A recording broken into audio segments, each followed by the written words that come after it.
Salam kekasih Tuhan, bertemu kembali dengan saya pada pembacaan firman. Semoga Bapak Ibu sehat selalu dalam lindungan Tuhan.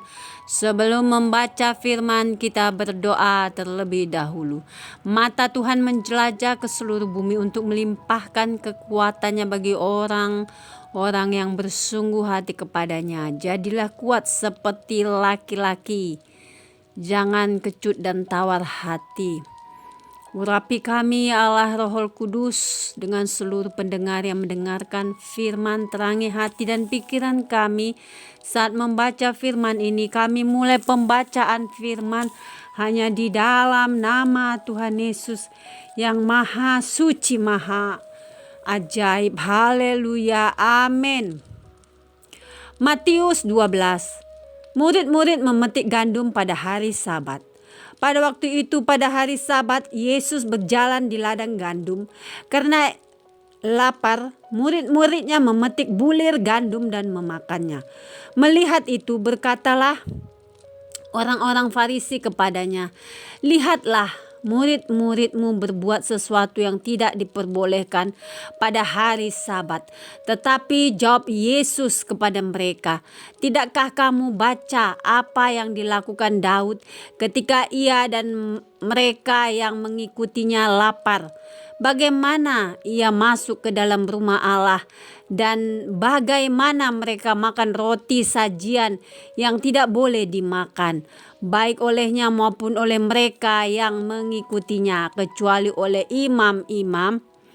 Atau tidakkah kamu baca dalam kitab Taurat bahwa pada hari-hari Sabat imam-imam melanggar hukum Sabat di dalam bait Allah, namun tidak bersalah? Aku berkata kepadamu, di sini ada yang melebihi bait Allah. Jika memang kamu mengerti maksud firman ini, yang ku kehendaki ialah belas kasihan dan bukan persembahan, tentu kamu tidak menghukum orang yang tidak bersalah, karena Anak Manusia adalah Tuhan atas hari Sabat." Yesus menyembuhkan orang pada hari Sabat. Setelah pergi dari sana, Yesus masuk ke rumah ibadat mereka. Di situ ada seorang yang mati sebelah tangannya. Mereka bertanya kepadanya, "Bolehkah menyembuhkan orang pada hari Sabat?" Maksud mereka ialah supaya dapat mempersalahkan dia.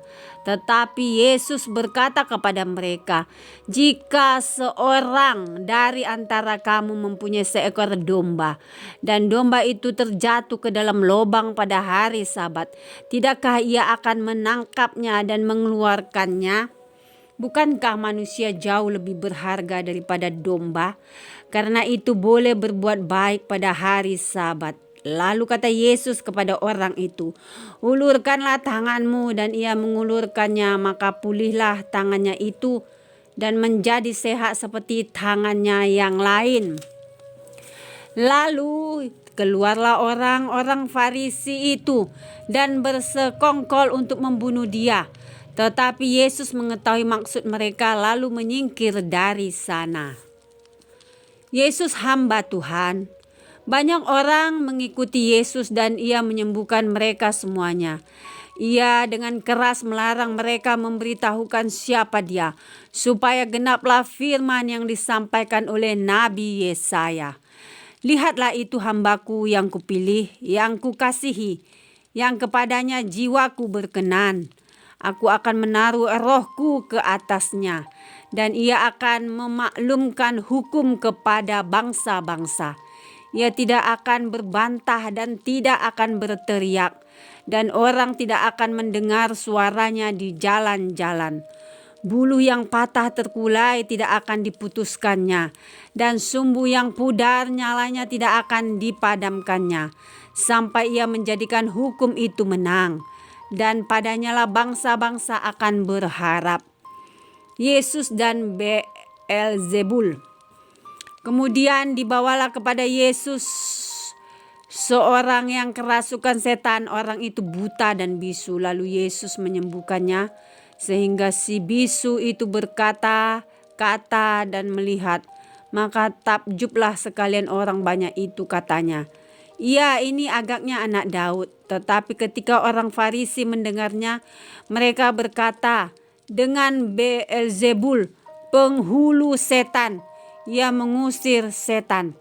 Tetapi Yesus mengetahui pikiran mereka, lalu berkata kepada mereka, "Setiap kerajaan yang terpecah-pecah pasti binasa, dan setiap kota atau rumah tangga yang terpecah-pecah tidak dapat bertahan.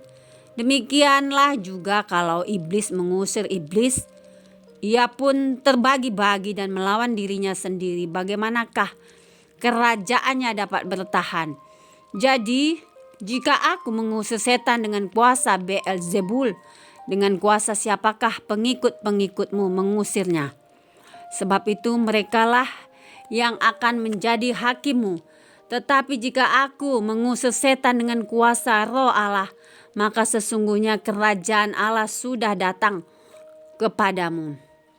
Atau bagaimanakah orang dapat memasuki rumah seorang yang kuat dan merampas harta bendanya apabila tidak diikatnya dahulu orang kuat itu?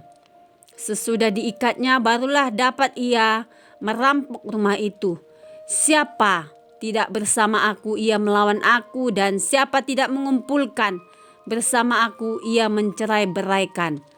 Sebab itu aku berkata kepadamu, segala dosa dan hujat manusia akan diampuni, tetapi hujat terhadap Roh Kudus tidak akan diampuni.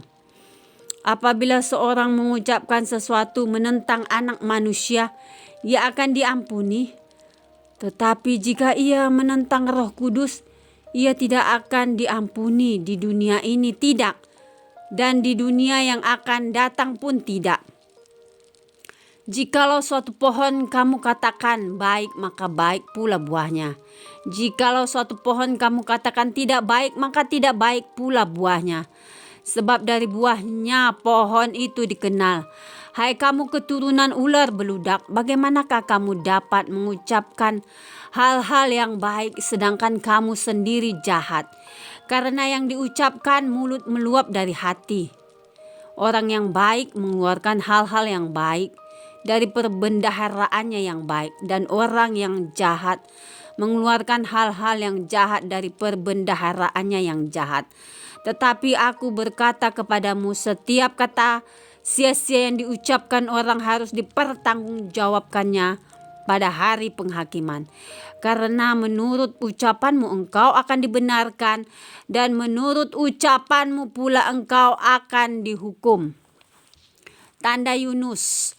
Pada waktu itu berkatalah beberapa ahli Taurat dan orang Farisi kepada Yesus, "Guru, kami ingin melihat suatu tanda daripadamu."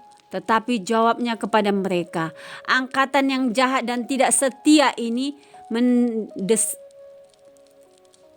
angkatan yang jahat dan tidak setia ini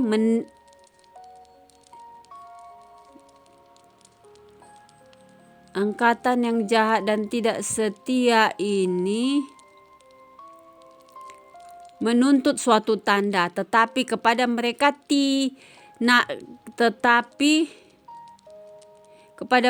tidak akan diberikan tanda selain tanda Nabi Yunus. Sebab seperti Yunus tinggal di dalam perut ikan 3 hari 3 malam, demikian juga Anak Manusia akan tinggal di dalam rahim bumi 3 hari 3 malam. Pada waktu penghakiman, orang-orang Niniwe akan bangkit bersama angkatan ini dan menghukumnya juga. Sebab orang-orang Niniwe itu bertobat setelah mendengar pemberitaan Yunus. Dan sesungguhnya yang ada di sini lebih daripada Yunus. Pada waktu penghakiman, ratu dari selatan itu akan bangkit bersama angkatan ini dan ia akan menghukumnya juga. Sebab ratu ini datang dari ujung bumi untuk mendengar hikmat Salomo. Dan sesungguhnya yang ada di sini lebih daripada Salomo. Kembalinya roh jahat. Apabila roh jahat keluar dari manusia, ia pun mengembara ke tempat-tempat yang tandus mencari perhentian. Tetapi ia tidak mendapatnya. Lalu ia berkata, aku akan kembali ke rumah yang telah kutinggalkan itu. Maka pergilah, ia akan mendapati rumah itu kosong, bersih, tersapu, dan rapi teratur. Lalu ia keluar dan mengajak 7 roh lain yang lebih jahat daripadanya, dan mereka masuk dan berdiam di situ. Maka akhirnya keadaan orang itu lebih buruk daripada keadaannya semula. Demikian juga akan berlaku atas angkatan yang jahat ini. Yesus dan sanak saudaranya. Ketika Yesus masih berbicara dengan orang banyak itu, ibunya dan saudara-saudaranya berdiri di luar dan berusaha menemui dia. Maka seorang yang berkata kepadanya, lihatlah, ibumu dan saudara-saudaramu ada di luar dan berusaha menemui engkau. Tetapi jawab Yesus kepada orang yang menyampaikan berita itu kepadanya, siapa ibuku dan siapa saudara-saudaraku? Lalu katanya sambil menunjuk ke arah murid-muridnya,